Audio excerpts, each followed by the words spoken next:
À votre avis, quelle est l'industrie la plus rentable aujourd'hui? L'automobile? Le luxe? L'armement? Eh bien non, c'est l'industrie du médicament. 950 milliards d'euros de chiffre d'affaires l'année dernière. Et devinez quel pays en est l'un de ses plus gros clients? Eh bien oui, c'est la France. Championne du monde de la consommation d'anxiolytiques et suffisamment haute sur le podium dans la consommation d'antibiotiques pour qu'on en vienne à se poser cette question. Mais qu'est-ce qui nous a rendus aussi malades? Alors, face à la malhonnêteté de certains laboratoires qui font du profit sur notre santé, on a décidé de vous donner 5 raisons pour lesquelles il faut absolument arrêter d'enrichir l'industrie du médicament.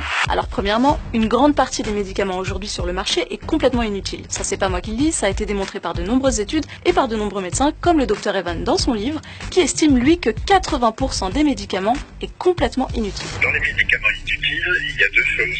Il y a d'abord des médicaments tout à fait inefficaces et qui n'ont donc aucune raison d'être sur le marché, surtout à des prix élevés.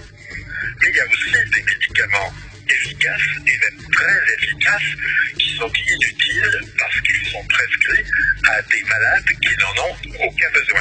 Deuxièmement, les laboratoires utilisent l'expertise de certains médecins pour inventer de toutes pièces des maladies qui n'existent pas. Ça fait très théorie du complot et pourtant, ça existe. Ça s'appelle le façonnage de maladies. Une de ces maladies inventées qui est l'ostéoporose. À savoir que l'ostéoporose, c'est comme les rides sur la peau ou les cheveux blancs, c'est le vieillissement. C'est pas une maladie, c'est l'évolution normale de l'espèce humaine, ou de dire de toute espèce. Les chiens aussi font de l'ostéoporose.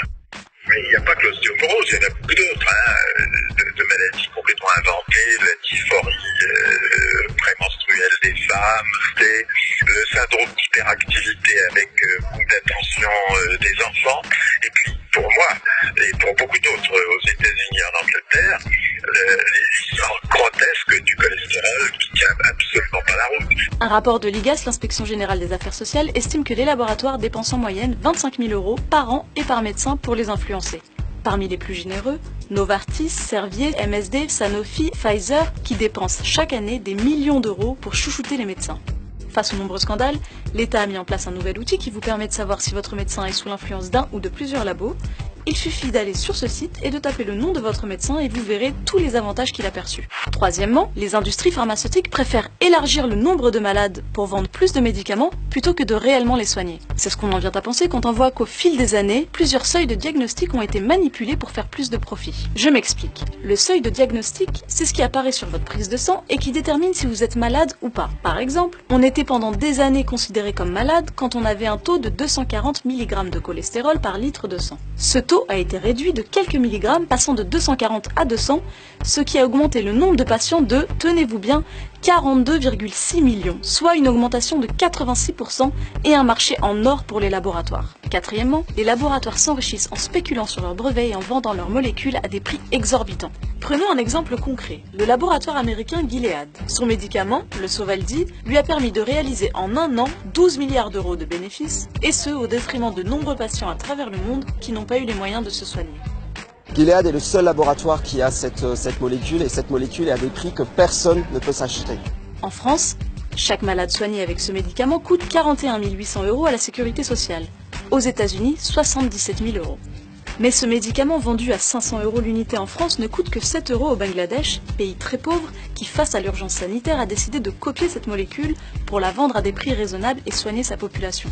Alors pourquoi est-ce qu'on ne fait pas la même chose? La situation est inacceptable parce que la France avait justement, de longue date, depuis près de 60 ans, une disposition légale. Le gouvernement déclenche ce qu'on appelle une licence d'office, en anglais Non-Commercial Governmental Use, une utilisation à des fins non commerciales par le gouvernement. Eh bien, ces dispositions, d'autres gouvernements, et je pense à celui de la Malaisie, très récemment, en septembre dernier, 2017, n'ont pas hésité à l'utiliser. Elle payait 12 000 $ le même traitement dont nous parlons contre l'hépatite C au laboratoire Gilead, et elle ne pouvait pas soigner à ce prix-là les 500 000 personnes affectées par le virus de l'hépatite C en Malaisie. Elles ont donc déclenché cette licence d'office et elles ont pu recourir à une version générique à 300 $. Elles ont divisé par 40 le prix. Ce qui nous amène à notre cinquième et dernier point pour lequel il faut absolument arrêter d'enrichir les industriels du médicament. La France en est l'une des principales victimes. On ne peut pas dire qu'ils sortent que l'industrie pharmaceutique française sorte des médicaments innovants depuis quelques années.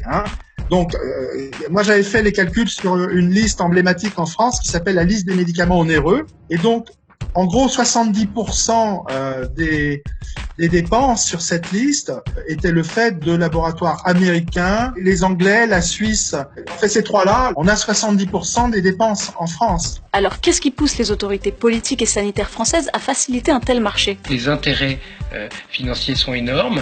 C'est peut-être la peur pour les pouvoirs publics d'ouvrir la voie vers un autre mode de régulation du prix du médicament. Et là, la pression des industriels est vraisemblablement énorme pour empêcher le gouvernement français, pour empêcher les gouvernements des pays de l'OCDE de recourir à ce type de dispositif. Mais alors, pourquoi continuer à enrichir des laboratoires qui préfèrent de loin nous voir malades que nous aider à guérir?